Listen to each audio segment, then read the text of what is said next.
And we're back with another episode of the Lakers Fast Break podcast. It's Gerald Glasser coming right back at you here from Lakers Fast Break, Pop Culture Cosmos, where we cover the latest news and trends in pop culture each and every week, twice a week, wherever you get your podcasts. My latest episode of the Pop Culture Cosmos has a great conversation with actress Liz Priestley talking about her time working on Netflix's Concrete Cowboy. Plus, also, how did she work and how good was it to work with Idris Elba?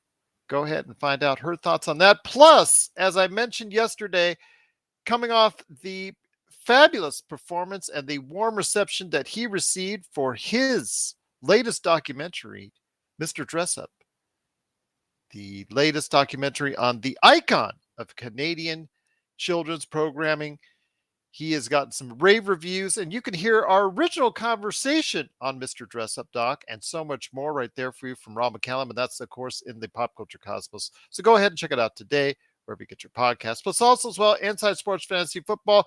Chris Lardieri and I are going to be recording another Inside Sports Fantasy Football talking about the disaster for many known as Week 1 in the NFL. While we go ahead and say, you know what? Let's just go ahead, get everything right. We're going to give you the ideas in your head, exactly what we need to go ahead and target out there as fantasy football owners for week 2 in the NFL. So go ahead and look out for it this week, wherever you get your podcasts and on the Pop Culture Cosmos YouTube channel. Also, as well, of course, Joe Soro at LakersBall.com. He may not be 100%, but he's still commenting away as Oxide T47 at LakersBall.com. And you also know that he is gutting it out for his own company right there for you. Of course, that's Simblades. Simblades with a Y.com. Our good friends, Laker Tom and Jamie Sweet, they're probably still arguing over Christian Wood.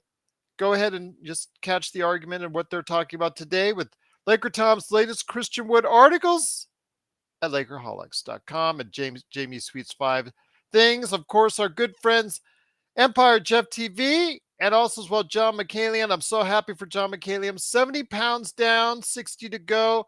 Really a great weight loss, great story there. He has some great thoughts each and every time he goes and pops on a stream at the John McCallion channel. And of course, you know, Empire Jeff TV does an outstanding job of covering the NBA and the Lakers.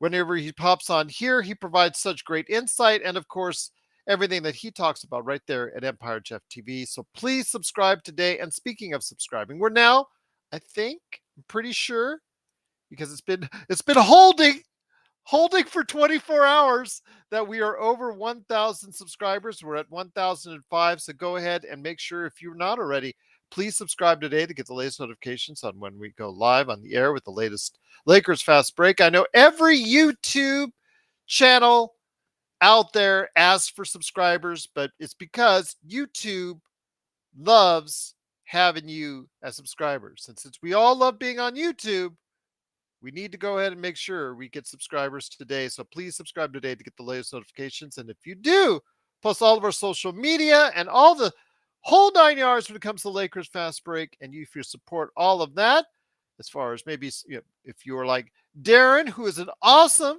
Spotify subscriber, and of course, Intel Wild and Darren and everybody else, Lakers in 5, who have given us donations for the super chat, it is sincerely appreciated. I'll tell you what, coming off the disaster this past weekend in the Philippines, known as the FIBA World Cup, with Team USA falling to a dismal and miserable 4th place finish. You know, Sean has been very gracious with his Team Canada defeating Team USA. He's not rubbing in our faces too much, which I sincerely appreciate.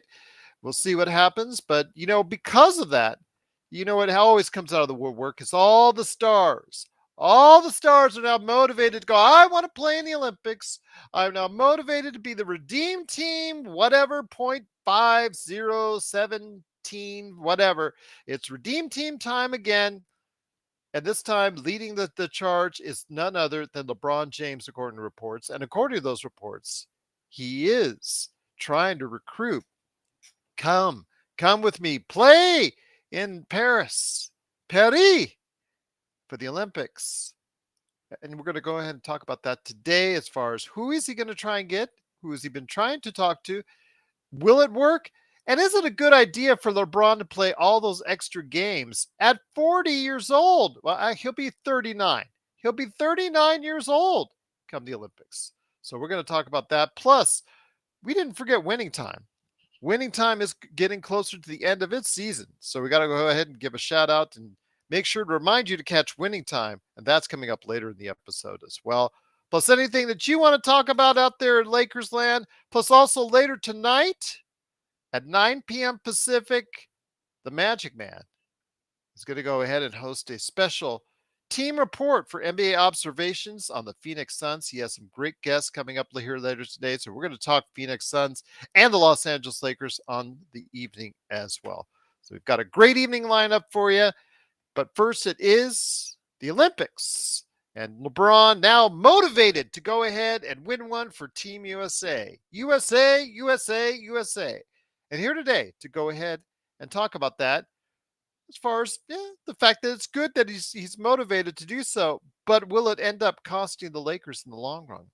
He's a good man indeed. You got to go ahead and check him out every time at LakersBall.com. It is Joe Soro. Joe, great to have you here, my friend. Looking forward to hearing your thoughts on this. I know that you and I are just thought that would be something where, okay, the guys that are not exactly going to be at the top level for USA, they didn't get the job done. Maybe you could say Anthony Edwards, maybe a couple others might make an actual true Team USA team. But now all the stars, because we lost and we disappointed so many, unfortunately, are going to come out of the woodwork now and start to play.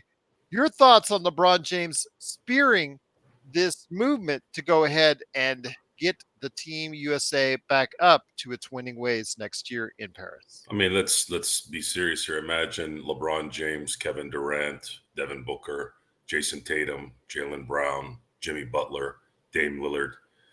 I mean, you bring those guys to the Olympics and you're not losing. The issue, though, is if they make it, if the Lakers and Phoenix, which I'm assuming they're going to make deep playoff runs here based off the rosters, how are they going to, I guess, muster up another month and a half of basketball during the summer?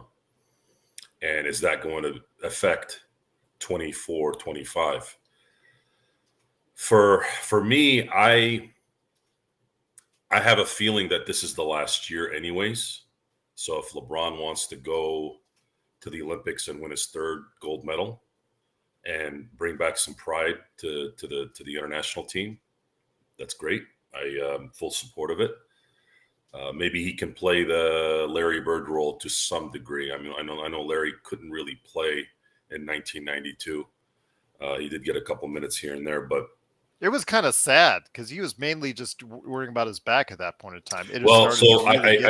I remember the doctor that was taking care of Larry Bird said that Larry Bird's back was so bad he compared it to the hinge on a door closing on the back. Like, you know how you ever get your hand caught in between the door? Oh, yeah. Okay, so he goes, imagine that nonstop. And then what he does is he recalibrates it enough for him to play and then come back to the pain, basically. And Jackie McMullen had commented that those last couple of years, Larry Bird was not a really good interviewer. He wasn't a good interview. I think she used the word ornery, very ornery. And LeBron has, he's one of those guys that just has a genetics that's, pretty unreal. But he's still a human being. If he goes deep into the playoffs and he wins, it's going to be tough, guys. It's going to be tough for him to finish off the summer playing another month and a half, and then a month later he's going to be in training camp again. So that's the tough part. There's a bittersweetness there where you do want him to be in the Olympics, and I think he can get everybody together. But we might be losing his energy for the final year of his contract. That's what I'm worried about. Is just that he will overextend himself. Because Sean, and I'll bring the madman from Toronto, he did get out of Toronto traffic to not just rub it in our faces, because that's not what he does. He's a classy winner as far as for Team Canada is concerned. But it is the Magic Man, Sean Grice. And Sean, great to have you here, my friend. That's what I'm concerned about with Joe. Let's put the fact that there's going to be a couple blowouts here and there when it comes to Team USA when you throw out that lineup. But later, this is not 1992 all over again. You've got some heavy duty teams. Joe said we should win no problem as far as it's concerned if we throw everybody out there. I kind of say it's going to be a challenge. I kind of disagree to an extent that you can throw Canada can still throw out there Jamal Murray along with what you saw that won in this past weekend. And also as well, you can throw Nikola Jokic on his team. You can throw there's other well-stacked teams who provide Germany. I mean, they won it all. So there's so many teams out there, just like 5 or 6 teams, I think, that have enough quality depth to provide Team USA with a challenge, which again, we're projecting far into the future when we say this. This won't affect this season. But if LeBron wants to continue with the Los Angeles Lakers next season, because I think he's a free agent this next offseason, is that correct? Yes.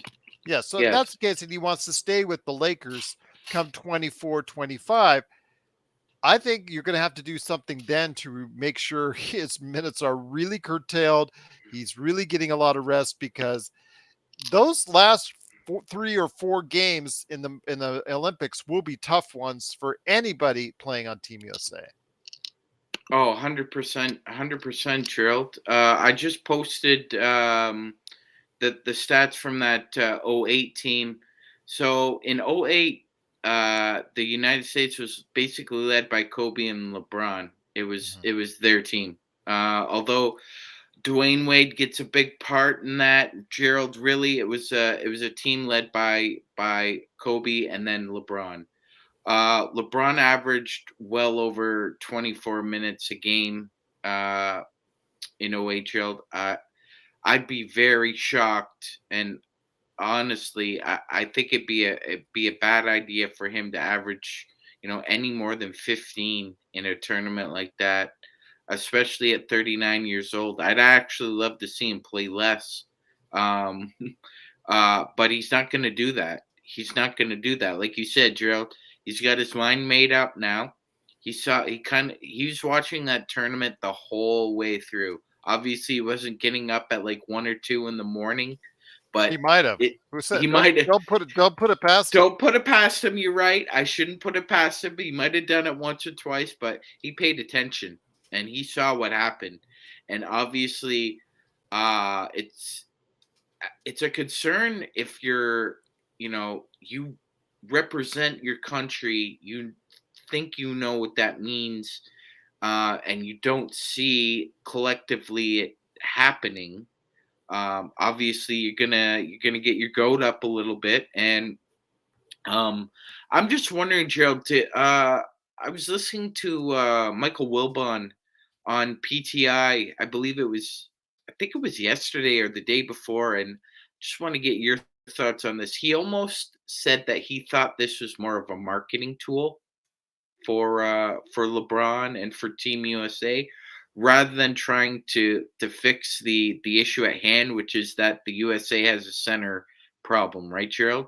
Yeah, they have a center. I mean, obviously, Joel Embiid. I don't know how Joe, and that's something I would love to hear about Joe's thoughts on this, because this could be a situation that works in reverse, because you see all these Americans playing all over, for all these international teams.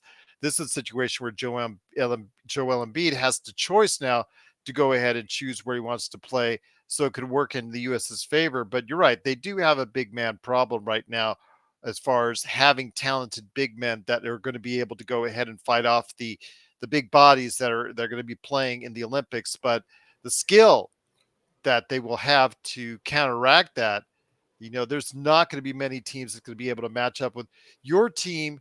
Canada has a nice defensive trio that could try to go ahead and slow them down a bit. But then again, you could always pitch it out to Durant.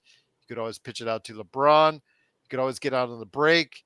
Yeah, the transition game will be a nightmare for other teams. Yeah, it'll be devastating, Gerald. So, And you were correct pointing out, Gerald, that obviously, you know, the United States is looking to grab gold, but like you said, there are about 6 or 7 other countries as well who could make claim that they're trying to contend for the gold podium as well. yeah. And as I you don't think it's mentioned, a slam dunk, pardon the no, pun, that no, the Team USA, even fully loaded, win because, again, they don't always play together. And Joe, this is something I want to bring you back in on, is that the fact is they don't play together like these other teams do, that they can just they throw them together, while some of these other teams, they play years together. Germany, for instance, they have these commitment from the vast majority of their players to play with each other in every off season. Team Canada, it was mentioned to early, that I heard earlier this week on the Low Post, that they have a 3-year commitment from several members of its team. With Team USA, it just seems like, oh, okay, we lost in the World Cup. We're kind of embarrassed right now. Now we'll get together and go ahead and do it. And that's always going to save the day for us. Is that a great plan to go ahead and continue to keep on doing? It's a matter of talent. You have, I'll say the names again. If you have Damian Lillard, Jason Tatum, Jaylen Brown, let's say, I know Joel Embiid was born in Cameroon, and his nationalities are considered Cameroon, French, and American. So I guess he could either play for France or America, right? Yeah. And problem with Joel Embiid is his body going to be able to withstand another month and a half of basketball next summer?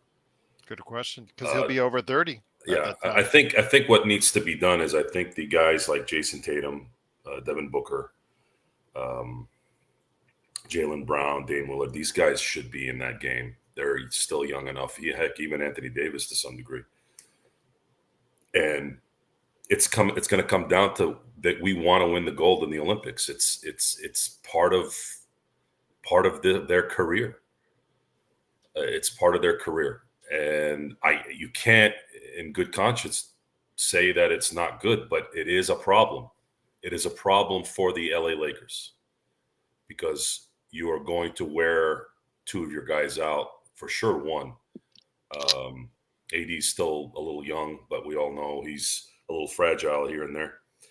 But yeah, you're kind of caught in between at this point. There's really no right answer. It's a matter of, we gotta let it happen and hope for the best, because I don't want to lose the Olympics. I didn't even like losing what we just lost. I wish they had added a couple more second tier players to this roster.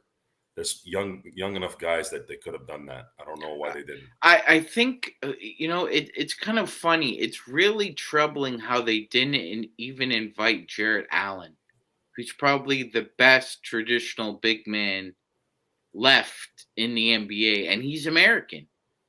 They decided to go a different route. They went with Banchero, Bobby Portis Jr. I get it from a philosophical point of view. Maybe those guys are better enabled to play Kerr's system, but I like with the coaching staff between Tyronn Lue, Eric Spoelstra, Mark Few. I mean, you got legendary coaches here.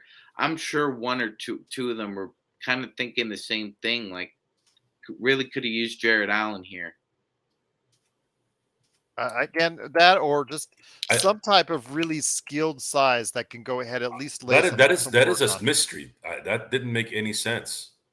Why did they think Triple J was enough to play that position? I don't know. They didn't use Walker Kessler a whole lot, but at all. At the same time, there was a pretty bad defense. And Walker Kessler could play, Gerald, both styles, hybrid and traditional. So that was. It was disappointing. Yeah. Coaching didn't help either. Yeah. We have to kind of think about that too next year. Maybe let Spoelstra coach the team and there is familiarity there. Is Steph Curry going to play on the team? If Steph Curry plays with LeBron, Brown, Tatum, Lillard, and AD, let's say, no one's going to beat those guys. Come on. It's going to be interesting to see how this develops. The gauntlet has been dropped. The red, white, and blue pride is there. So I'm ready to see how this kind of turns out. I don't know if the Colangelos are not doing this anymore. I know they had a pretty good streak of putting together. It's Grant Hill this time around, my friend. Yeah. Grant Hill. This was his first time, right? Yes. Yeah,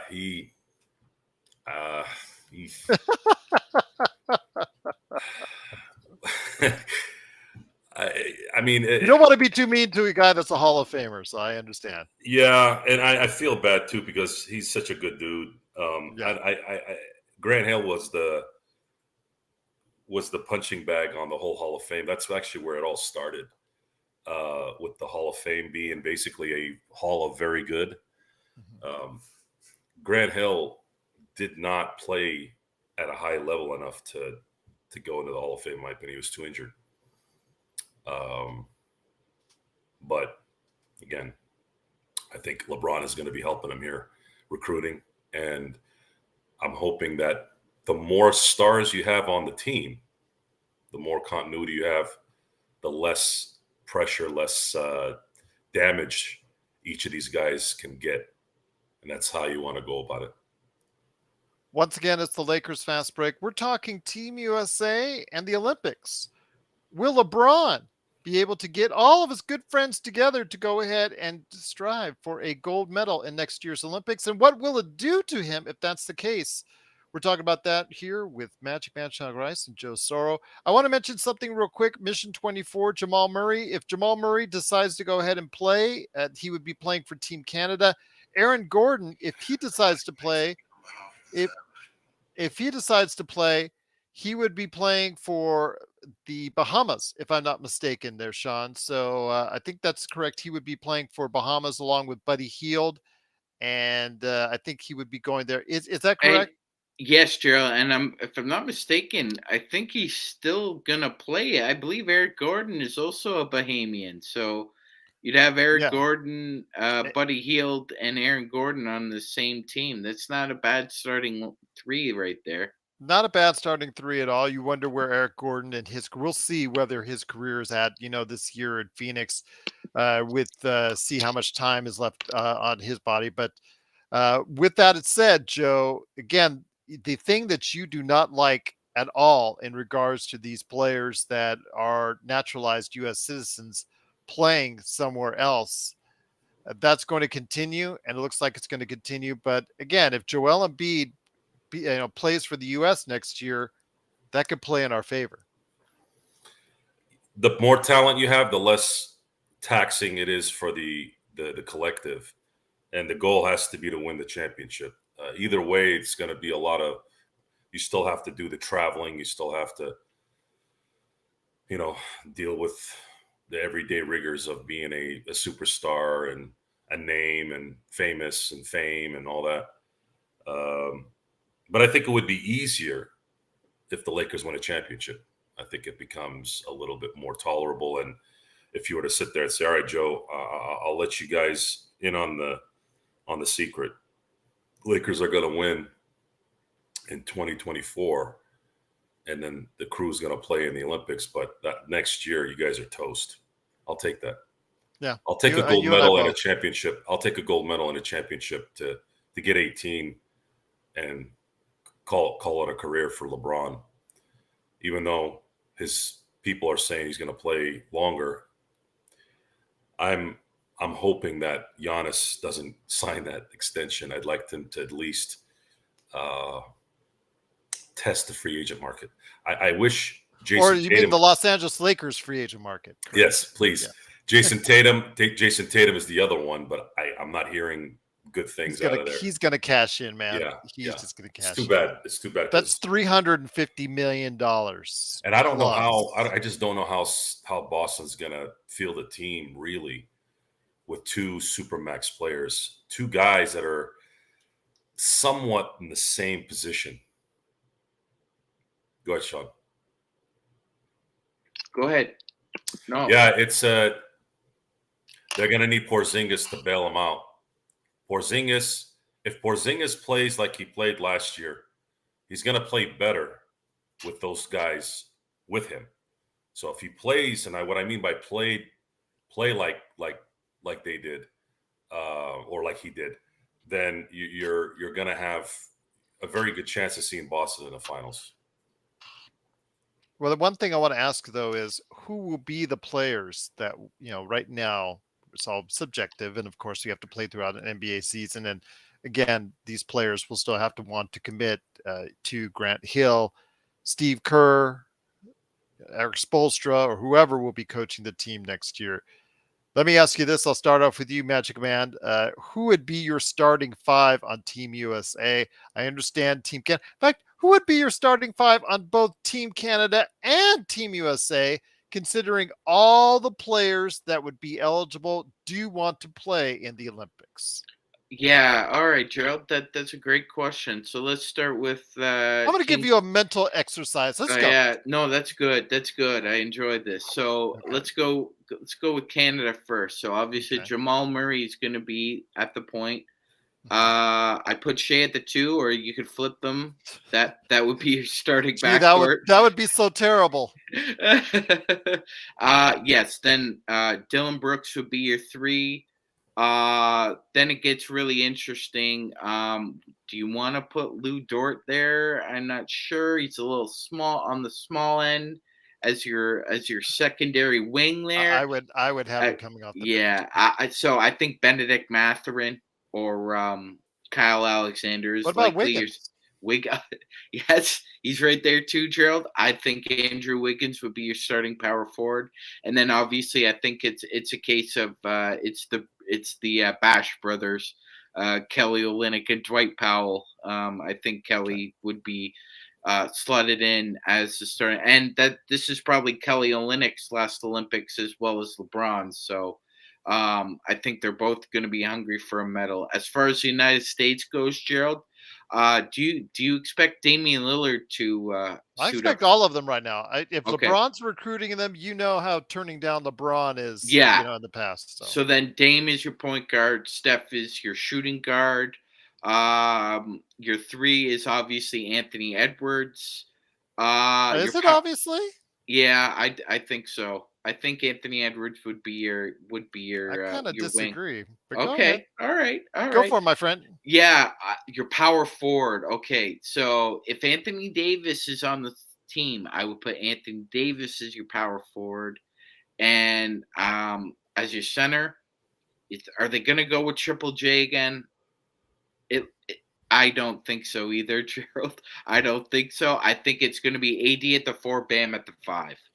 So I ask you, my friend, for me, should we count in Embiid or should we not count Embiid? Do you think LeBron? Okay, so you're not going to count Embiid. Do you think he's going to play for France? Actually, no. Right now, I'll just say I think Bam would be penciled in right now as your starting center. But I'm with you, Gerald. I think that Team USA, Grant Hill, and LeBron will be very adamant asking Joel if he would put on the red, white, and blue. So, because it's 50-50 in my opinion right now, but do you think, so you're going to say yes or no that he plays for Team USA? I'm going to say yes. So then he would be the star. Yeah. Joe, you don't seem like you were convinced that Joel will play for Team USA. So that being said, I saw your lineup. Can you go ahead and just tell our audio audience on who you think Team USA would line up as a starting lineup? If that's, if you really want to put a foot down on everyone's neck, you get Dame, Steph, LeBron, Durant, and AD as your starters.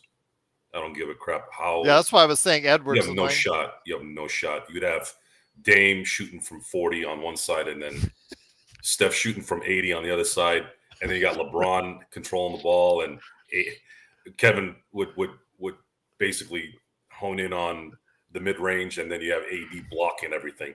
The only thing I ask you, though, is, okay, that's coming off of an NBA season, a full NBA season. Let's say all are still in decent health. They're all over 30 coming off of an NBA season. You wouldn't have any qualms about that? It's not a qualm. It's a it goes back to something I say a lot.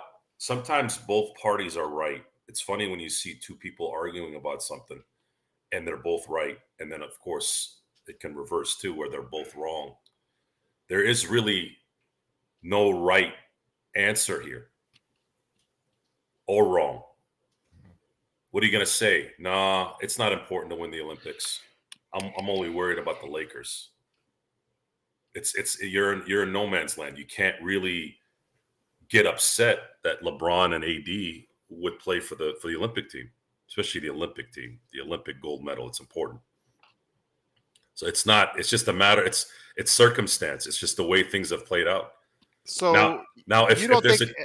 Well, let me just say this. Let me ask this. Embiid throws things a little bit differently because he has a little bit of an let's say an ego. Because he wanted to go ahead past 2 seasons, really get the MVP. That's something he really wanted to check off his box and off his list regarding, everything at all costs. He finally got it.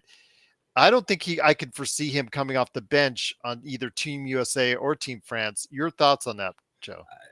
I think his health won't allow him. Okay.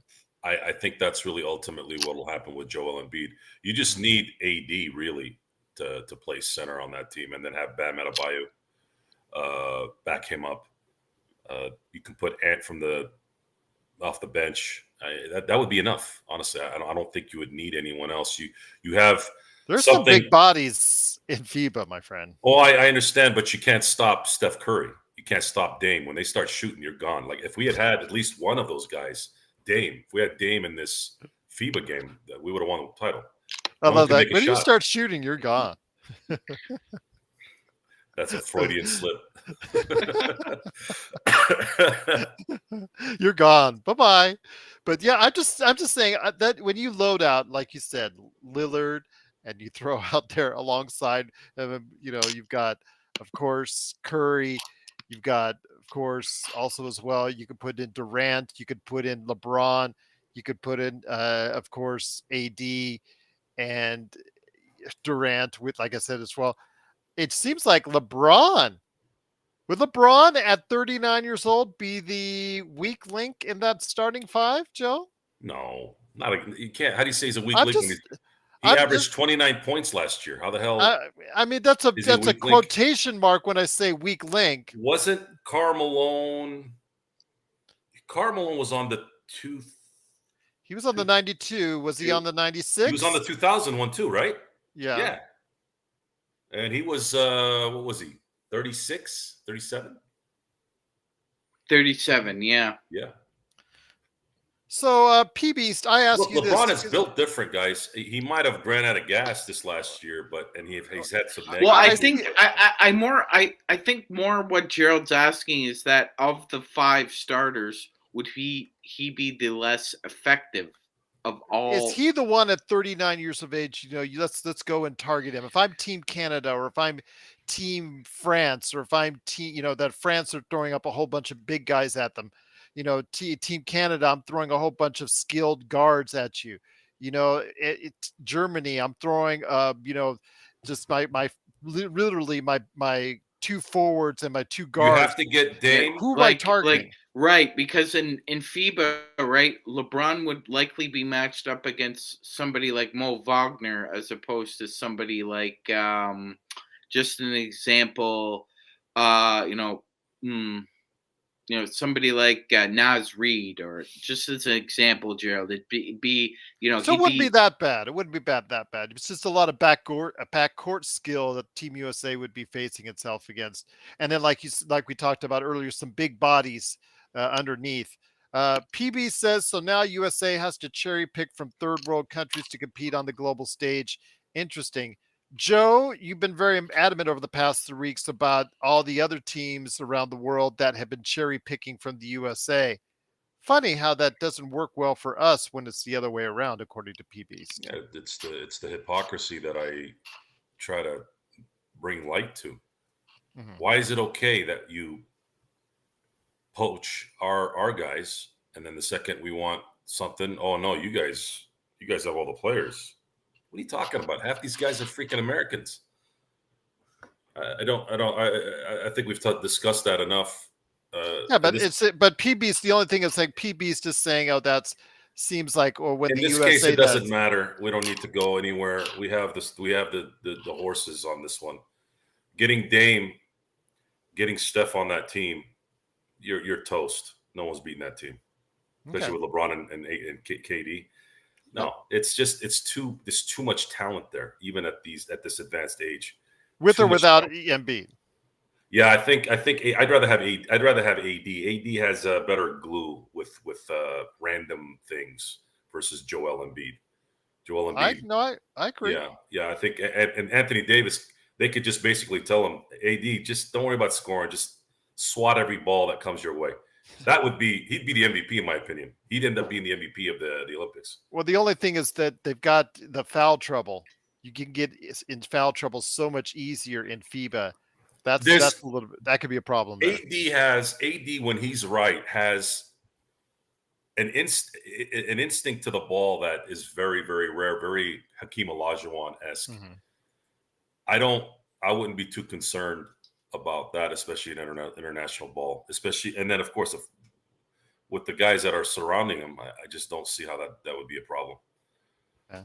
So I ask you this, Magic Man. Okay, we started the first five. Joe and I did. I think we're kind of in agreement as far as LeBron, KD, AD, Lillard, and Curry.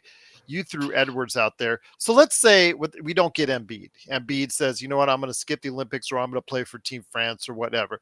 LeBron, KD, AD, Lillard, Curry is the first five I think Joe and I would pick as far as the top five is concerned. Who would you pick out for the rest of the 7 players on that roster? Oh yeah, that's a great question, Gerald. So I got okay.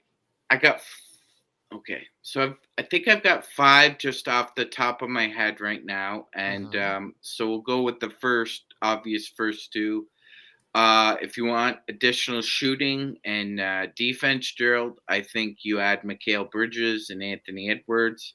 I think those are the outside of Devin Booker. I think those would be your 2 best wings.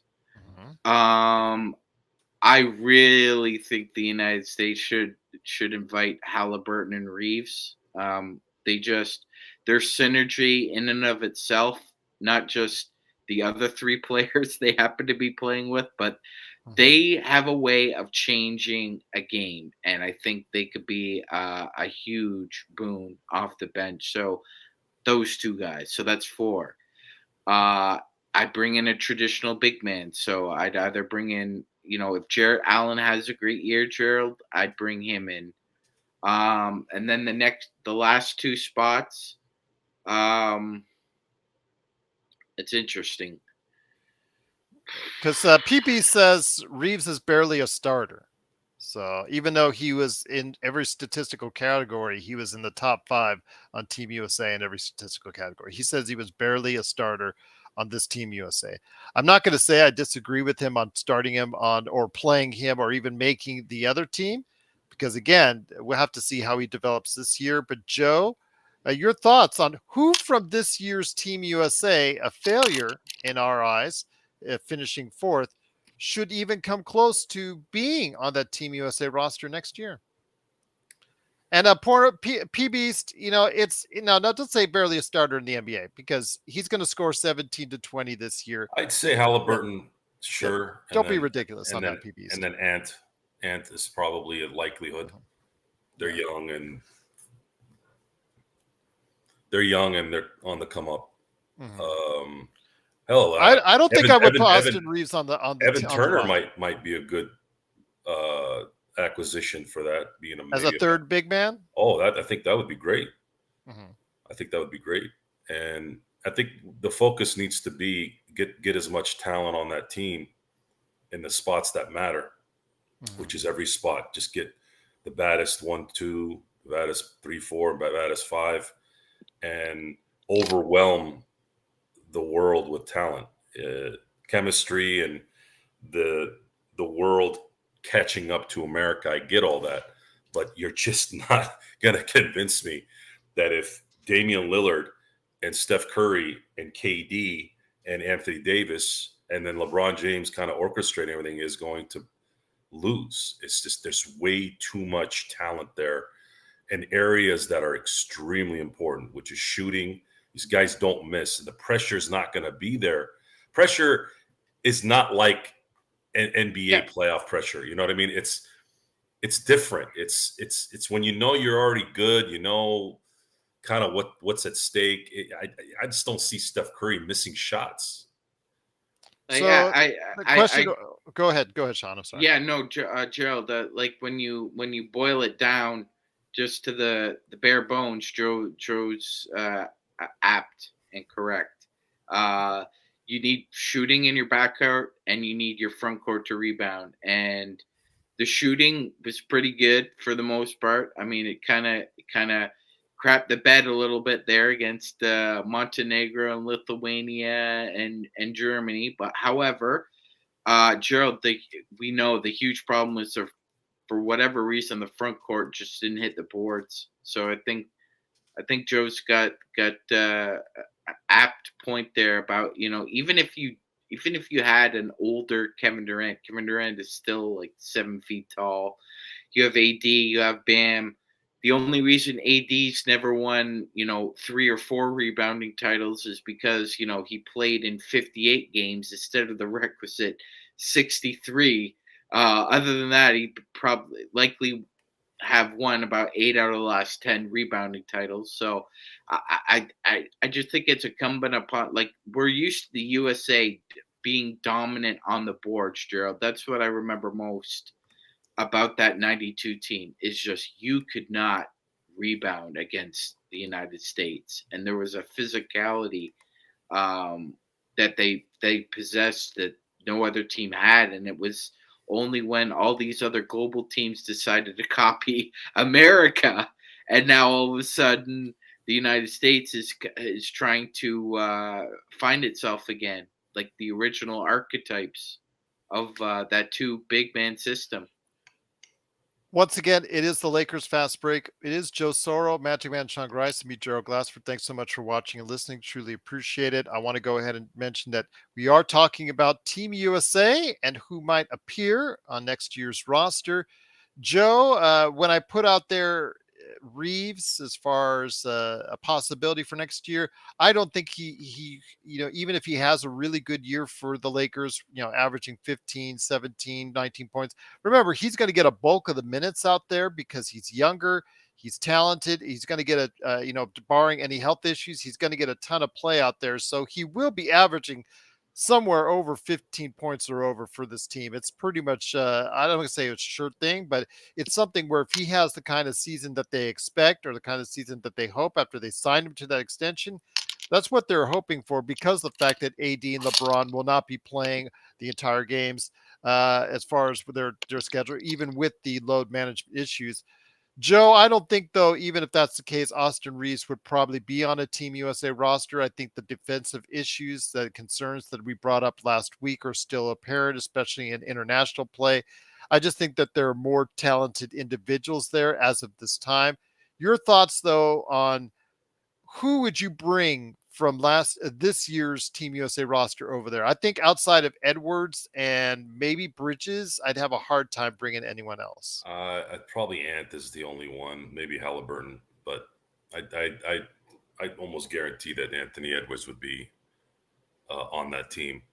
You want to have guys that have only been that are very good players that have played 2 or 3 years, so that when you jump on some of these teams and you're up 20 or 25 points at the half, you can start easing the veterans away a little bit and let them sit the fourth quarters. Because I think that's what's going to happen. I think it'll be an outreach on their part, and the younger guys can close out these games. I think that's kind of how I would, if I was LeBron and KD and Steph and Damian Lillard. I think if in my mind, I'm like, look, just ball out for about 2 quarters and a half, and then let the kids finish it off. When it gets down to the last couple of medal rounds, then we'll, if we got to play the whole time, we will. but there's just too much talent in that starting lineup. And you add 2 or 3 more talented players off the bench. That's 8 guys. You're not going to really, I just don't see a Jamal Murray or Lou Dort team in Canada being a problem. And when Binyamba's playing for France with Gobert, I don't see them being a threat either. Okay. I see Team Canada being a threat. I see Germany, France. No, France has a lot of big guys. There's going to be revenge next year. Yeah, they're gonna. I have a very good feeling losing to Canada. That there was what is it? What did LeBron say? You're on my list. And Dylan, guess who's on that team? There, Magic Man. Yeah, I think he's got a list. I think he put Canada on top. Yeah. He tried to poke the bear once, and now he's trying to do it again. It never ends well. It never ends well when he tries to do that. PB's is talking Austin Reeves smack. I don't say he's wrong on that because defensively we talked about his issues. But this kid, he's found money for us. Please, guys, understand you can't put Reeves on a guy like Dennis Schroeder. I understand what PB's saying. I understand that. My question to PB would be, who has a better value contract right now in the NBA than Austin Reeves? Name that guy that has a better value contract now. Very few. Very few. I can maybe name 1 or 2, maybe 0, but I don't even want to say I'm being a homer arguing for Austin Reeves being the. And he even admits no one does right now. So. Again, he is not an all-star. I'm not going to make him an all-star. And then obviously, we talked about on the Friday show about the issues that he has on the defensive end. But this is a guy, this is like, okay, in the video game collecting business, this is like going to the local Walmart, looking in the clearance bin, and you pulling out a vintage sealed Mario Brothers 3 NES, which is worth over $1,000. This is something that you go and you find out of the blue, undrafted, and you've got yourself a starting player. Whether or not he's a starting player on the championship team, we have to get to that point whether or not that's going to be the case. But I sit here, we said on this show, as some have criticized us on other channels about being one of those channels that have talked about his defense, and it was out there. It was out there against Germany. It was out there against Lithuania. It was out there even back in the original showcase against Puerto Rico that he has some man-to-man on-ball issues as far as defense because of his lack of quickness. I get that. But when you get a starter, a guy that's undrafted, literally from thin air, you didn't draft him, he wanted to come on your team, and you got him, Joe, and you got a player that's going to give you, most likely with a ton of usage that he's going to have, 15, 17 points, 20 points, whatever he's going to get. He's going to get you a ton of stats out there and a positive overall. I think that's a good thing to get for an undrafted players. Yeah, big time, Gerald. Yeah. So I mean, people, you're right. There's a lot of overhyped. We overvalue, guys. We are Laker fans. Okay, I'm not saying Austin Reeves isn't a really good player, but that's what he is, guys. He's a really good player. He's not a great player by any stretch of the not even. We overvalue players as Laker fans. It's been great. Great player is perennial all-star and or all NBA. That's a great player. And Gerald, you're right. Just because you make an all-star team once or twice doesn't necessarily make you a great player. It means you had a great year. Even a star in the NBA. It means you had a great year or a star year, but do it again. I mean, again, I go back to how many people are actually this season are going to go out of their way to go to another arena and go check out Domantas Sabonis. But yet he qualifies in that star category. Alan is in the chat, and thank you so much again for being part of the best Lakers chat room that's out there, the Lakers Fast Break. He thinks D'Lo and Reeves together are starter. He does not think that D'Lo and Reeves together are starters on the championship team. I have my issues as well, Joe, when it comes to D'Lo and Reeves, because we saw how D'Lo was picked on, and I hope you don't use that terminology again, because you used it on Friday after I talked to you on that. I was listening back and he said it again. He said it again when it comes to D'Lo. but D'Lo and Reeves, they're going to find some challenges. They're going to find some challenges defensively because on the ball, it's going to be a little bit tough every now and then for them. You can't expect every position to have a great player. Yeah. D'Angelo Russell puts himself out the pasture. How about that? Is that better? That's better. Yes. Okay, good. I just made that up too right now. I wasn't even thinking about it. Well, I appreciate it because again, we talked to it. It does like here's the thing. I'm going to do it. Then here's the thing. Yeah, here's the thing. The thing is context, Gerald. Context is important. Of course. Context should not allow that kind of thinking. Anyways, the team has a deep enough roster on paper at this moment to cover deficiencies depending on matchups and time of the year, right? Time of the year matters in the NBA. There are certain times in December, January, February where the dog days of the NBA, that's usually what those are. And you want to utilize the depth so that D'Angelo doesn't have all the pressure on him, which is what we did to him in Denver. And we want D'Angelo to be somebody he's not. And that's something Laker fans have to stop doing. D'Angelo Russell, if he were to be who we wanted him to be, would have been a Laker this whole time. They would have never traded him. That's the point. D'Angelo is not a consistent player. He's a streaky guy. He doesn't have good lateral movement. He can easily be neutralized with the right guard or forward that's got length. It's just what it is. So it's the job of the team and the coach. I am going to be looking at Darvin Ham and how he's going to set up these lineups. He has to do this correctly. If he doesn't, it's going to be a glaring weakness in his coaching. It's going to be in our face. We're going to be discussing that in post-game shows. Look, what were you doing with these matchups? Why did you do this? Phil Jackson used to do certain things to, wake his team up. It was an obvious thing, but very few people can do what Phil Jackson does, because Phil Jackson, as much of an egomaniac as he is, when you're that great, as much of a condescending man as he was, there was still conviction behind everything he did. And at the end of the day, he just had more of a, I don't want to use the word pretentious. He was never pretentious. It just came off that way if you didn't like him. But Phil Jackson is like the Bill Walton of coaching.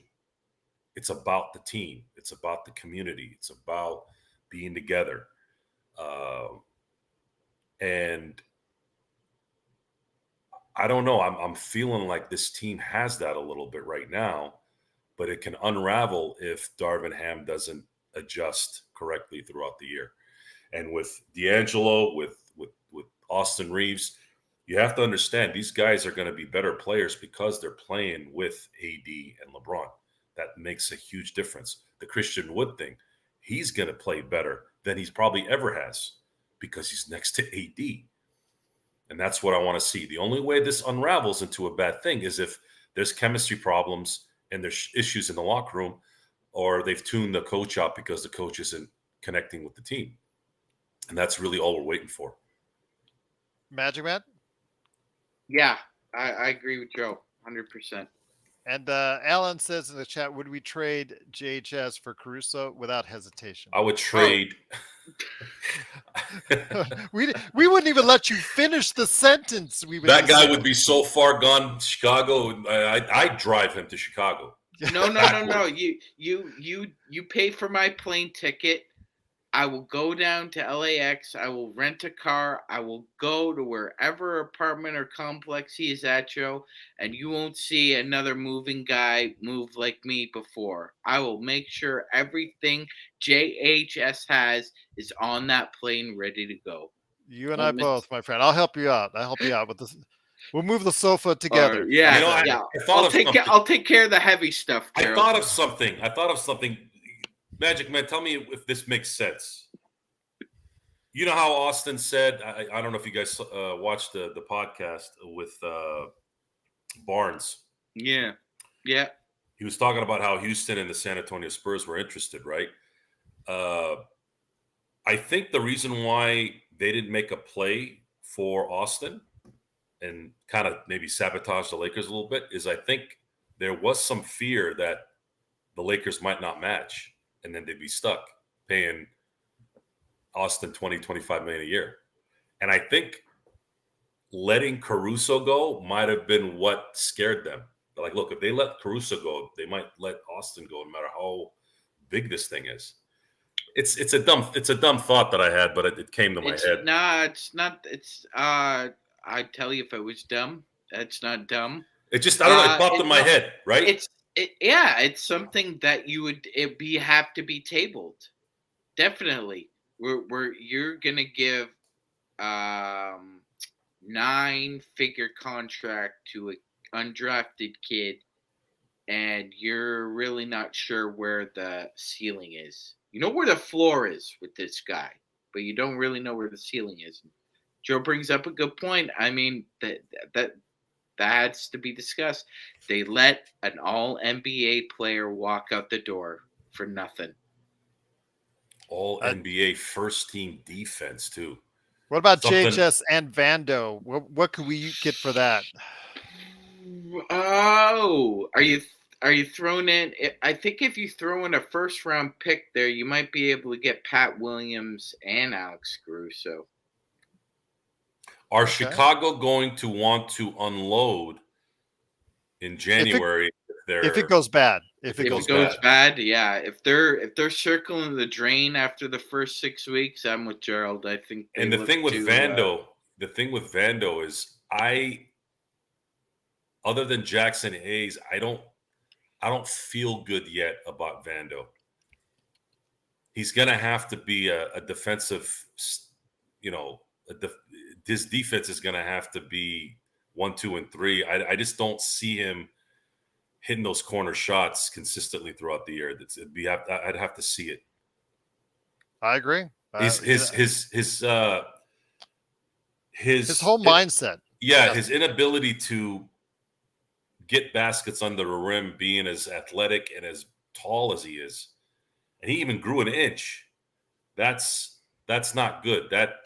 That's what I call Kwame Brown mind. Part of the reason why we were so harsh on Kwame Brown was, how are you almost 7 feet tall and miss the ball going to the hole? Like, I never understood. The guy could jump out of the building on top of it. Why don't you dunk that damn thing?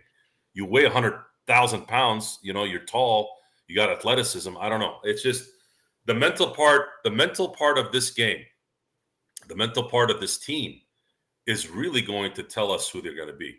It's the mental part. The physical's there. Everybody's athletic. Everyone is relatively young other than LeBron. And it's going to have to be a mental thing now. Who is going to mentally be in it and thirsty and hungry to win the championship? Magic. That's funny. That's funny indeed. We'd be terrible movers. You're probably right. Oh yeah, no, we'd be awkward as hell. But I can lift heavy stuff. Well, better get us insured. That's all I say. Yeah. If you guys insure us, yes. I will go down there, and you guys have no idea. I will get that job done. Moving normally takes around anywhere from 4 to 6, 7 hours. I could probably get it done in 2. Okay. Well, there you go. Absolutely. Moving man, indeed. It is the moving man, Sean Grice, along with Joe Soro and me, Gerald Glassford. Thanks so much for watching, listening. Kurt says, try to avoid any hole in the wall jokes. We'll get your insurance from Cliff Paul. There you go. But guys, before we head on out, it is Cliff Paul. I just got that.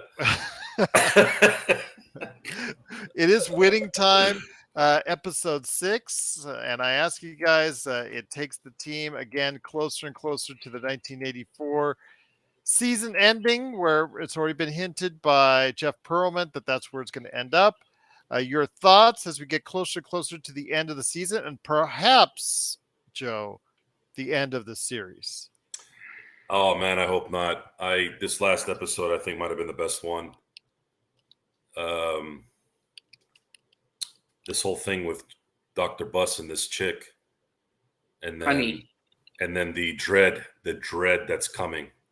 I felt dread coming. We know what's coming, which is the 1984 finals. That impending doom. One of the more tragic losses, I think. I know the '69 championship was probably the worst Lakers Celtic loss because of the fact that they said that this team should have won. But I actually think the '84 loss was the worst Celtic loss because you just had to inbound the ball, and you're up 2-0 in Boston. Win both games in Boston in 1984 with Larry Bird winning the MVP. It just seriously, it makes me like I want to gag right now thinking about it. I can't. And I wasn't even old enough to remember that series. It's absolutely just everything in these losses, every freaking finals loss that the Lakers have, right, could have changed history. 83, 84, 89, 91, 04, 08. Any one of these into wins changes so much of history. And it just kills me. You guys have heard me say it before. The losses stay with me more than the wins because it's so significant, especially the 84 one. And I used to always say the 89 one was a burner because you can kind of justify, well, Bird won in 84. But then when you delve into what happened in game 2 of that series, you're like, oh my God. You start to realize that was it. That was your game. It should have been done. And 89, you finally ran out of gas. Everybody got injured, and that Pistons were, they were ascending, and it made sense. But you win in 84. We're not talking about 18 anymore, right? We're already at 18, and the Celtics are at 16. Magic goes 3-0, likely wins another Finals MVP. Lakers finished the decade the most competitive decade in NBA basketball. The Lakers would have 6 championships in that decade. They'd have one more than the Edmonton Oilers, so they would have the crown as the greatest 80s. So Edmonton won 4 in the 80s, right? And then they won in 90. They won in 1990, right? Yeah. Which was odd because they still won in 90 after Gretzky left. So I'm sitting there. I'll because I don't have a life sometimes, I'll look into that stuff. I'm like, wow, okay. Mark Messier was a pretty good player. Mark Messier is the greatest leader in NHL history. There's not even a second. Rangers 4 years later. Sometimes I do want to go back and look. I mean, hockey in the 90s was big for me. I think that was the best decade for me. I think it was the best decade for hockey, period. Jaromir Jagr and Lemieux and Gretzky doing his thing and Patrick Waugh. I mean, that decade was amazing. You had the Red Army winning back-to-back titles and Colorado. Gretzky changed California hockey forever. Yeah. Every kid wanted to play hockey when he came to the Kings. But again, it's dread. It's watching the 83 finals kind of suck too. Seeing Moses Malone destroy Kareem in 4 games. I don't know, man. It's sports, man. It makes you happy or absolutely kills you. You're listening to Dr. Buss, John C. Reilly playing Dr. Buss. You look at him, and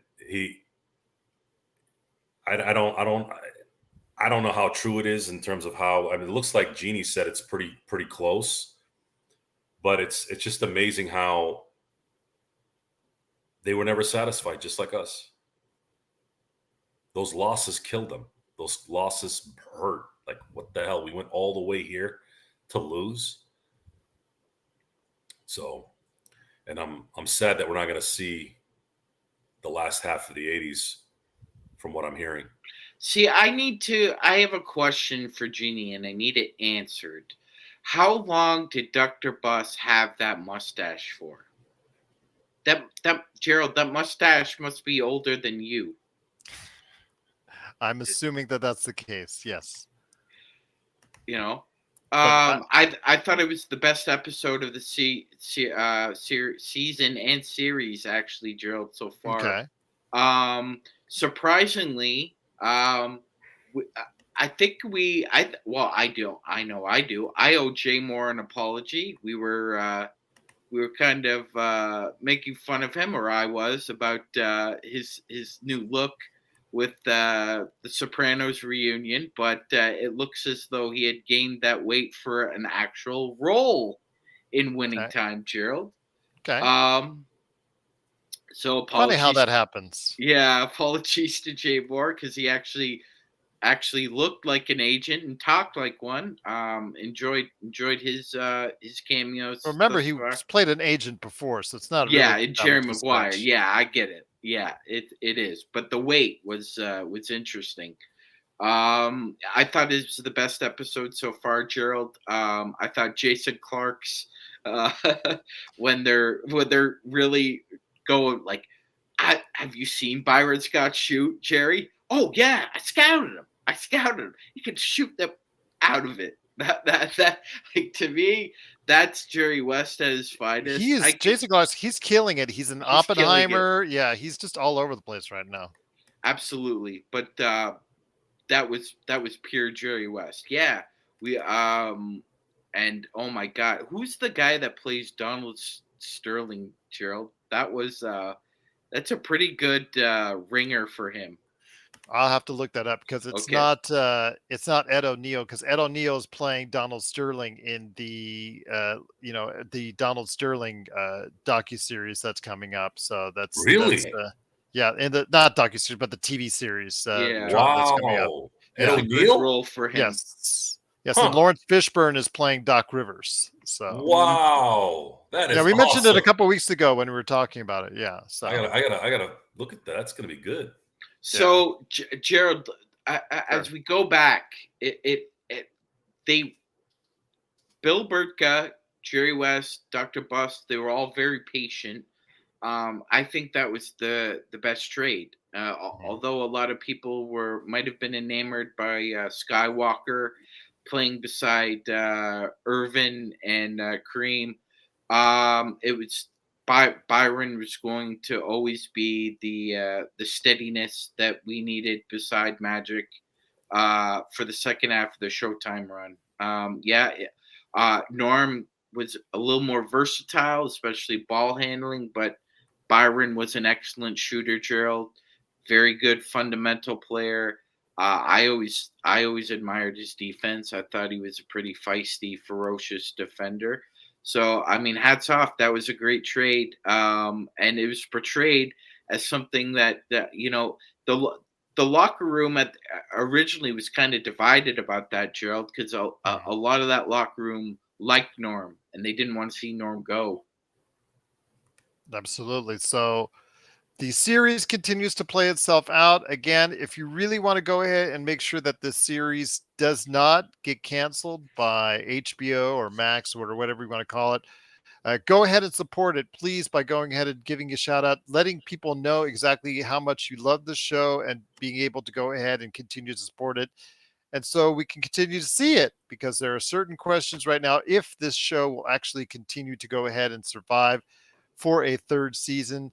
It's been alluded to already. So again, I don't see much of an online fixation for it. So I do share some concerns, even amongst Laker groups. When I go around there, I don't see much in the way of a following forward. So those are not great signs. So if you want to go ahead and support it today, please do so, and tell a friend who enjoys drama to go ahead and check out Winning Time Indeed. But guys, I really, truly appreciate you stopping by. We're going to go ahead and talk later tonight, I guess, to the Suns. I know, Sean, you're going to host that one, and I'm going to pop in as soon as I can after Inside Sports Fantasy Football, and hopefully Joe will feel good enough to stop by and be able to be part of that discussion as well, because I know the Suns are a major source of as far as opponents for us, because everybody's talking about how the Suns, the Lakers, and the Nuggets are at the top of the food chain in the Western Conference, most likely.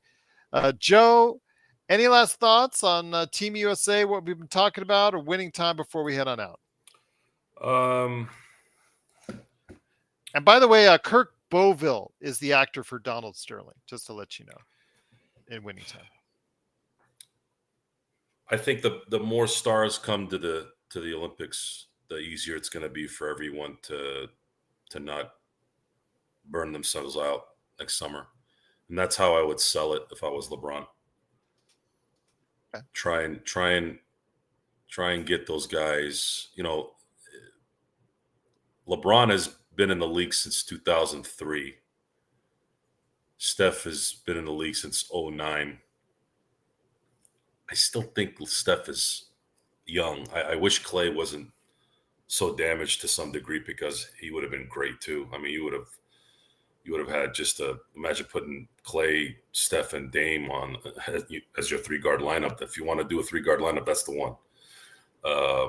And maybe they still could get him. I don't know, but I think spread this thing out, get all the stars there, win the gold, and hopefully that's the cherry on top of a championship for the Lakers. And as far as winning time, I'd like to think that if they don't do a third season with HBO or Warner Brothers, somebody picks this up. Somebody has to pick it up. Amazon, Hulu, somebody. So that's kind of what I'm waiting waiting to on see. Netflix.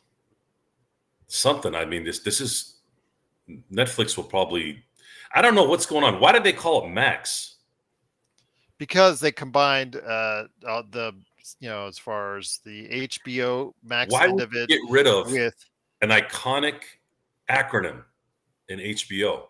Because they combined all the channels as far as the food But channel. no one knows what the hell other Max channels. is. What's Max? Who thought of this? I mean, Warner Brothers, get your act together, dude. You guys keep screwing up with everything you do. What do those guys do over there? Again, probably too busy getting Mortal Kombat out, huh? Well, yeah, I know that you're very aware of how that will perform here in the coming days. Especially We'll with the see. iPhone 15. Yep, absolutely. Saw that event earlier today, showcasing its wares and its power. Hopefully, people will enjoy that. But I'll stick to my Samsung. Thank you very much. Magic Man, any thoughts? Team Canada, will they have their hands full come this time next year? I think so, Gerald. They really need. I think above all the other teams, I think since they don't need to qualify, uh, normally there pretends to being in less than a strong group. Because normally if you do have to qualify, it's the ping pong ball thing. There are all these point systems, and I think they'll be in a group where they can survive, Gerald, and possibly medal. But I like you said, there are other teams coming too. There are about 5 teams right now I'd put that have gold medal aspirations: the United States, Canada, Germany, Serbia, and you could put France or Spain in there as well, because the Spaniards are also going to want to make up for a disappointing performance. Latvia kicked them out of the tournament. Yeah, that's true. What about Slovenia? Yeah, you know what, Gerald? I think they'll always be a dark horse because they have Luka Doncic, but you said it before, even previously during the last Olympics. It's just for whatever reason Slovenia just can't seem to find cushioning uh, for him because he is their shot creator, he's their facilitator, he's also their leading scorer. Gerald said time and time again, as far as he could take them, eventually they meet up with a team that just has more depth, and Yep. they can never get over the hump.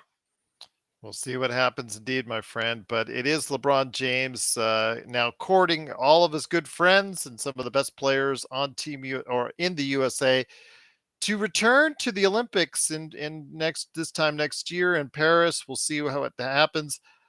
if that's the case, like I said, Joe is right. If they win a championship, the Lakers do this year, and then followed up with a gold medal, I know that there's not going to be much left in the tank for LeBron come the next year after that, and people have to have those expectations, especially Lakers fans. But you know what? If he wins a world championship this season and a gold medal tops it off as far as the end of next summer, we'll take it. Right, Joe? I'll take it. Anything that gets us 18 before the green turds is okay with me. Yep, and that's what makes me nervous because Eastern Conference does not look very menacing for the green turds You know what? indeed. We've been saying this the last couple of years, guys. I'm not gonna. I told you, I'm not gonna get tricked this time. You're gonna have to show me. The East Porzingis has, has to stay healthy, and that's always a big if. yeah, and that's. This is a discussion in any team. You have to stay healthy. If you don't stay healthy, you're toast, right? But the odds as far as the sheer analytics said last I'm year not. wasn't Yeah, very I'm good not. for I'm him. very. I'm going to be very adamant about the Eastern Conference. At this point, I am not. You are not tricking me again. You guys are. You got the Eastern Conference is not a good conference, and it hasn't been for a good amount of time, almost 25 years. So you're going to have to come in and run game in the finals this time. You want to be the Eastern Conference studs. Go to the finals and actually dominate in there. Fair enough Dominate the indeed. playoffs. Stop an 8 seed beating a freaking play-in team going to the finals. No, Boston had no reason to lose when they lost. There was chemistry there. There was continuity there. There was a lot of things there. I don't understand what these guys do in the East. I really don't. I don't know if it's the time zone or what, but yeah, I'm not buying that the East, and I'm not buying again that the Celtics are going to have an easy path because they got Porzingis. No. Matter of fact, I think I'm going to let it play out before I make any decisions at this point. Once again, it's the Lakers Fast Break. We truly appreciate you joining us. Don't forget, if you're watching us on YouTube, Facebook, or wherever you get your video of us, that will be on in just about a little less than 3 hours, as Magic Man is going to be hosting the team preview for the Phoenix Suns. I'll be along a little bit later after I finish Inside Sports Fantasy Football. Joe hopefully will be feeling well enough to join him as well as we interview some great guests that are behind the Phoenix Suns as far as the fan support, and you hear them as far as who is it again, Magic Man? I don't have my list in front of me. So Yep. So we're gonna have John, our good friend from the bright side of the sun, Gerald, John Voida, and he may be bringing on his contributor as well, Matthew Lisi. okay, absolutely. Well, looking forward to that great conversation. Much to discuss. Do they like where they're at? Do they, are they concerned about the steps that they are not going to be able to take down the road because they financially put themselves in a corner? Do they like what they did as far as going all in on that? We'll talk about that with them later this evening as Magic Man hosts some more NBA observations. We'll also be back tomorrow. Don't forget also as well Megan Price on Thursday. And you said you lined up and for a conversation for Friday as well. Is that correct? Yes, we do. We've got a couple as well, Gerald. So Friday we're going to literally chop it up with a man named Frank from Rockets Chop Shop. They're a great YouTube channel. He's got a lot of videos out, so check out his stuff, including the point blank video they put out about Kevin Porter Jr.'s unfortunate decision making that's going to lead him to being quickly out of the NBA, Joe. Yeah, that's a disaster that's already happened, and there's Joe and I, we just don't have any What is going on with these guys? This has become a epidemic at this point. yeah, It it's really, it really sad really to see. is. It really is. And this isn't his first time not being able to keep his hands to himself when it comes to having a heated conversation with another individual. If you can't talk to somebody and you have to use this, please think before you act and just walk away or run away, because it's not worth it. But unfortunately, as Joe and Gerald have said, it's become an epidemic, and I'm not sure. I'm not sure why some of these young men just can't control themselves. I think it's the. I don't know if anyone is teaching these guys how to connect with people, especially if it's a significant other.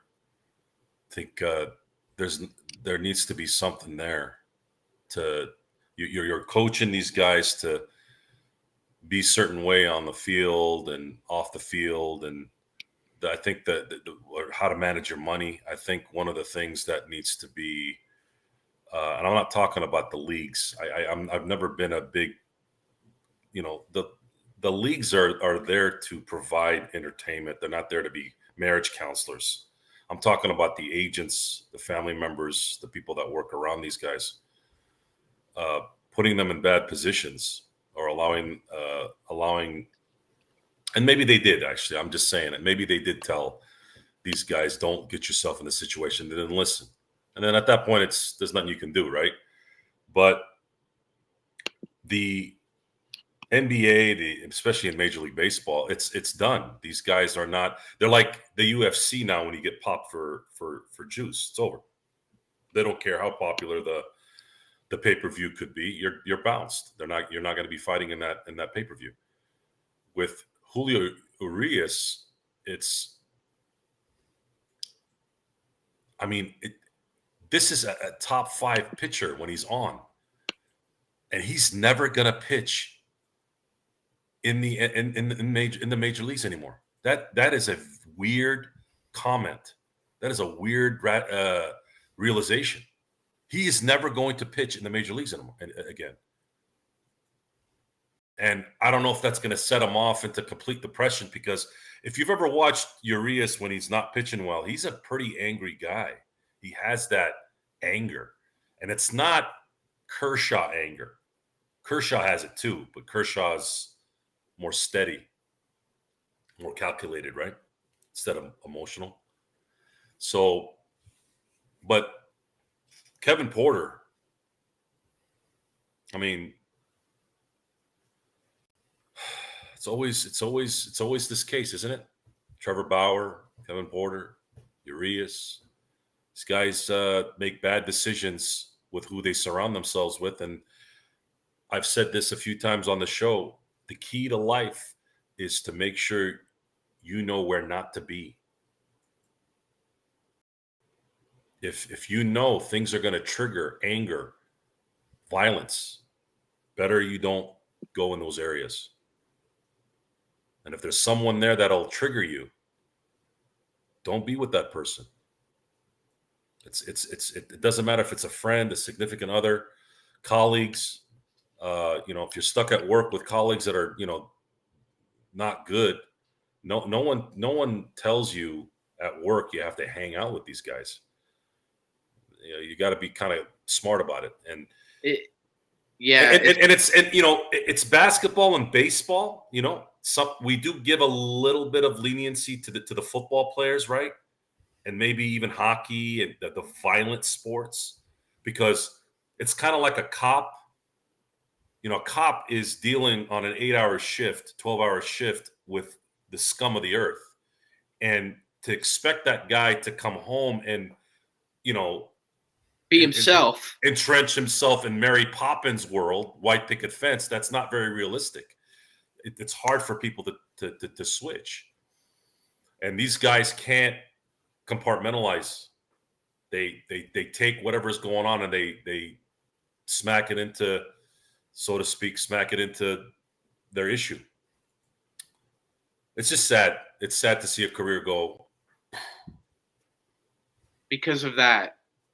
It looks bad on the Dodgers. I mean, we've had 2. But this is what I'm talking about. Why, as much as I get irritated with Dave Roberts' managerial prowess, if you can call it that. Well, hey You know, Joe, this doesn't look so good for the Houston Rockets either, because you have Ime Udoka as your head coach, who's coming in to this situation, who's different set of problems, but along similar wavelength. And now you've just introduced this problem to a young team that is very fragile, and you don't know how this is going to go one way or the other. well, they had the best draft this year, according to paper. So we'll see. I mean, I guess you could say San Antonio had the best one because they got number 1 pick. But, at some point, the whole Ime Udoka is, again, it's workplace romance. That's not, I don't really ever really consider that something drastic. Just, kind of like an inconvenience.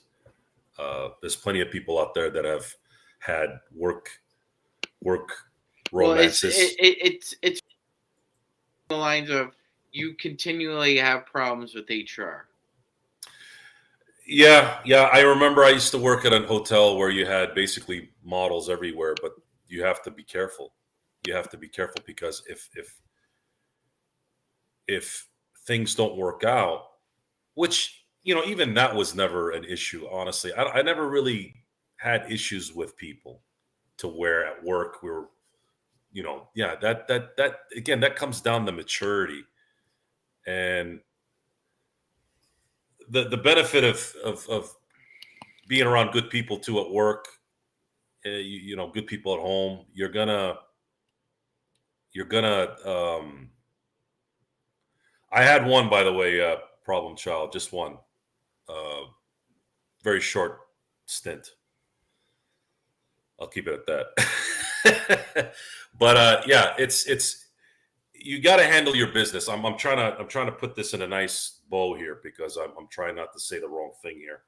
But you have to handle your business, and handling your business is doing your job and avoiding problems. Part of work is to solve problems, not make problems. And when you're not right in the head with your significant other, it makes things even worse.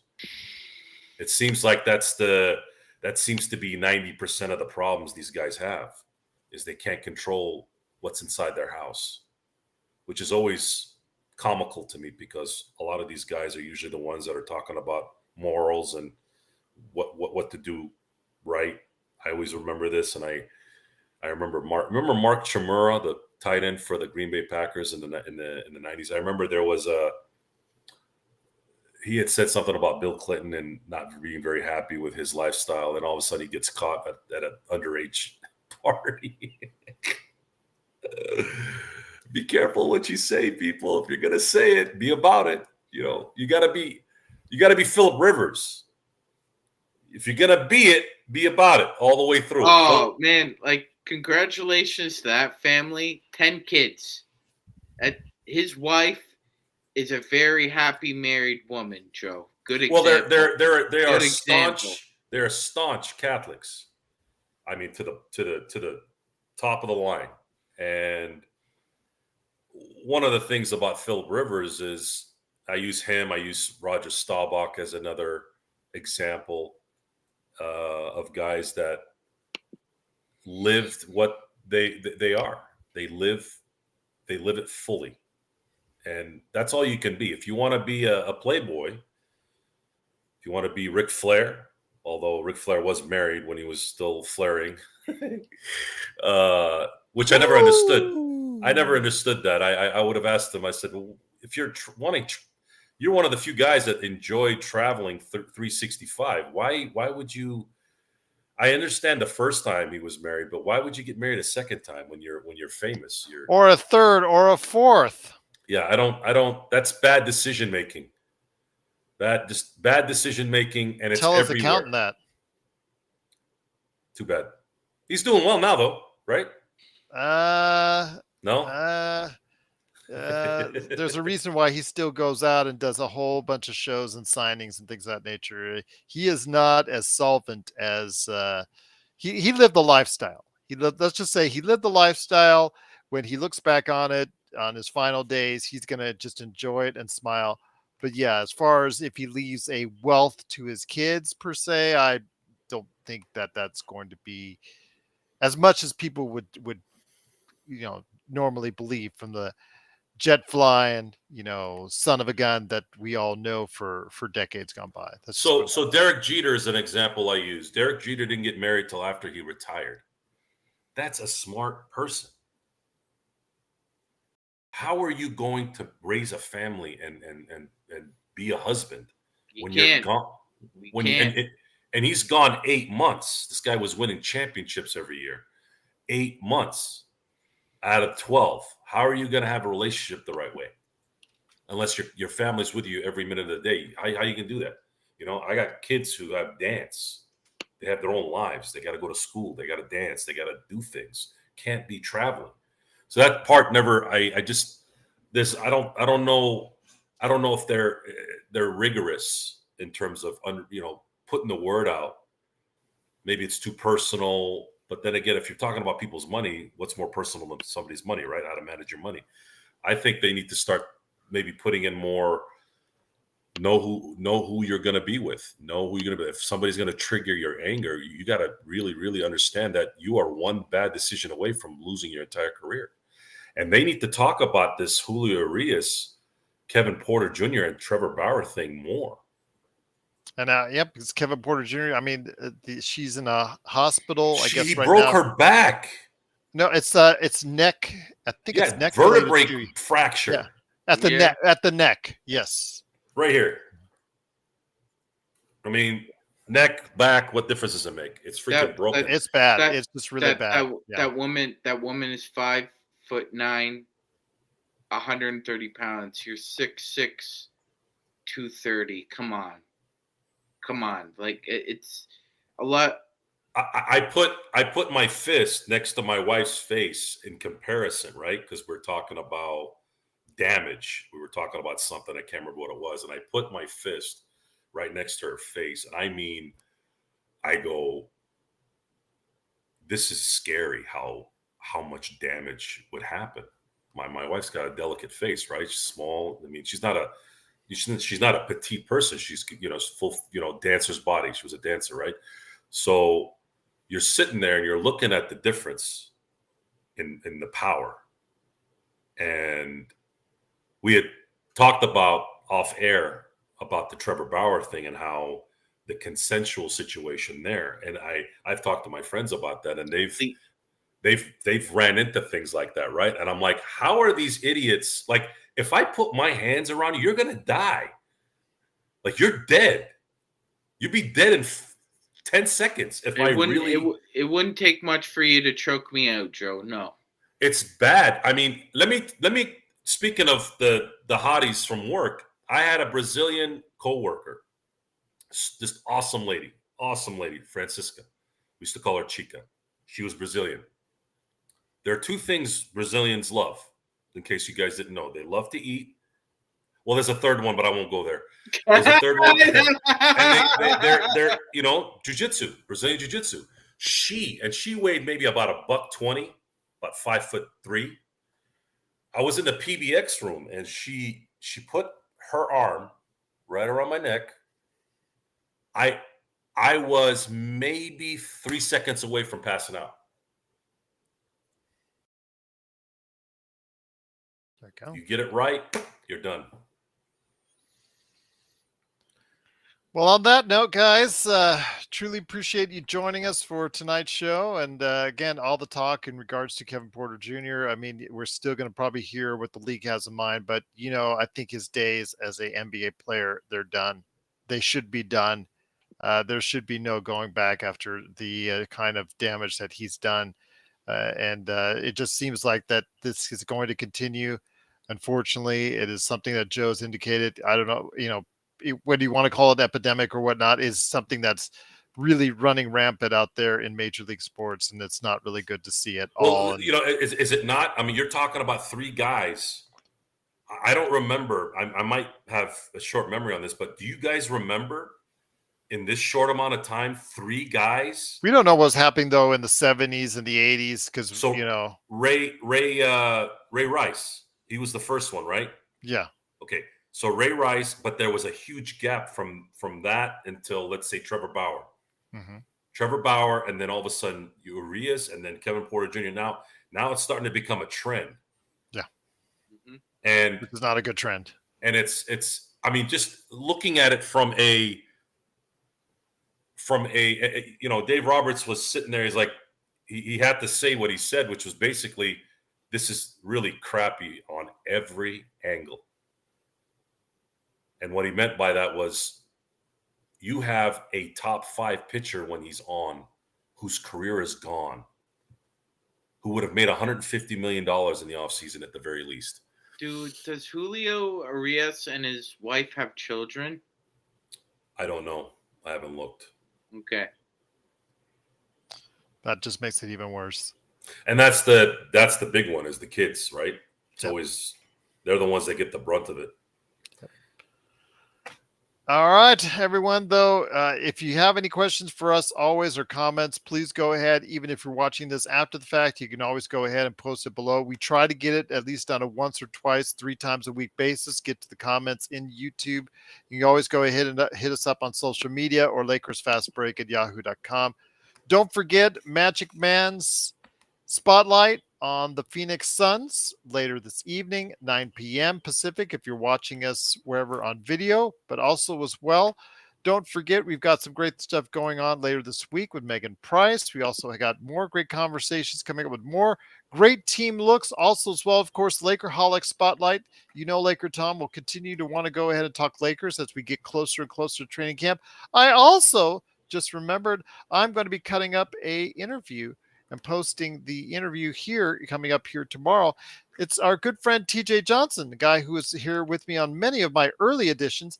He has reviewed NBA 2K24 with Kobe Bryant on the cover. Does he like the game? Does he think you should go ahead and give it a try? I'll go ahead and post that interview sometime tomorrow as well. Just as a little treat for you right here at the Lakers Fast Break. So for Joe Soro, from LakersBall.com, and of course, also as well, Simblades with a Y.com, and of course, Magic Man Sean Grice. It's Gerald Glassford. Thanks so much for watching and listening. We'll be back here in a little over 2 hours. Talk of the Phoenix Suns, the Los Angeles Lakers, and the Western Conference. Looking forward to some great conversation one more time as we get closer to training camp right here at the Lakers Fast Break Podcast.